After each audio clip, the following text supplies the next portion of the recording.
So I think like the last couple of years has been really intense, obviously, but I think it's just made me more aware of your own mortality, I suppose.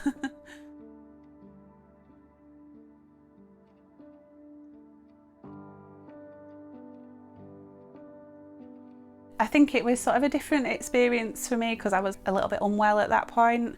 I'd only been in hospital like a month before, so I was off work sick actually. Probably looking at going back to returning to work, and then I got told that I couldn't go back to work and that I had to shield. So it was really, really scary actually.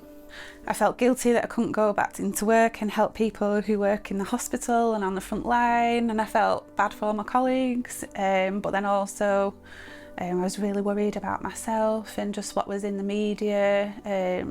I just thought that having like the PH diagnosis, as well as you having COVID and them struggling for ventilators and all the other things, that if you were in that position where you were really sick, that you might not be given the chance to live against somebody else.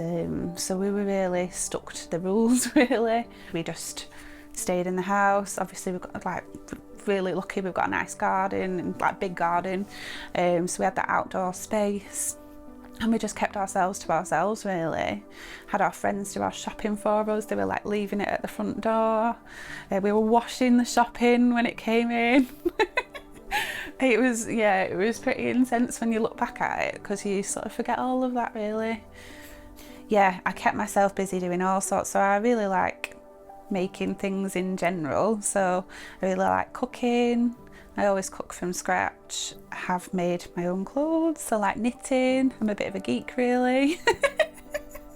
I've done all sorts. So over lockdown, we bought the house because the garden was just big and it was a mess when we bought it. It was really overgrown, but we thought we can do something with that, but we never had the time or the money to put into it. The lockdown gave us that time to be able to focus on the garden. I suppose to be told that I was like clinically extremely vulnerable, I didn't really feel that way. I know I've had PH since 2008, but for 10 years of that I was like fitter than most other people. It doesn't pick a certain type of person, you know, like a certain condition. Lots of people who've been really fit and healthy have got really poorly too.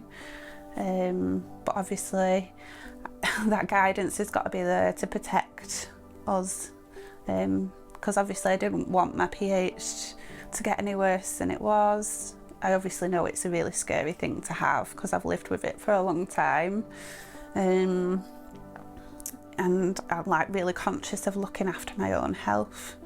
So to try and protect that as much as possible is obviously always going to be the thing that I'm going to do.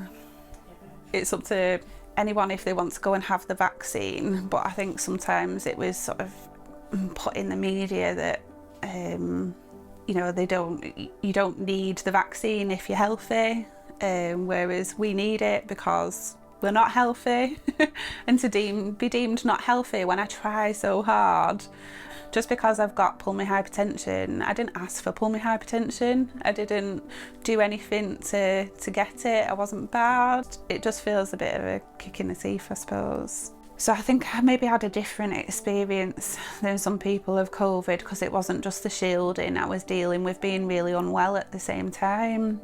But yeah, it was a very traumatic experience, I suppose, which wasn't helped by the fact that you can't have relatives in to support you during that time, which is obviously COVID.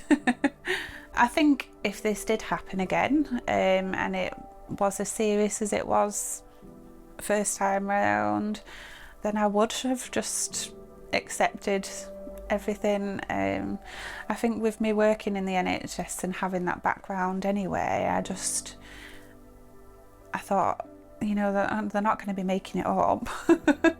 It's a serious thing. I think I went to my first appointment after, you know, maybe in the February, and then all the ward was locked down and I knew that things were serious then. I took my little boy out of school early because I knew that it was like, if the hospitals are locking down, then this is no joke. So yeah, I think completely I would be doing it everything that they're asking of me. But I still go out now. I'll go out and not wear a mask because I'm not as scared as I was having had it. I've had it twice now. Not saying that that makes me immune or that I'm not going to get really sick from it, but I think you've just got to weigh up them risks now, haven't you? And obviously having a little boy, and I think that's all affected him like massively. Not just the COVID, but my ill health and the way I have been. He's been really worried about that. So I think I've got to have like some normality in my life, not just for me, but for my family.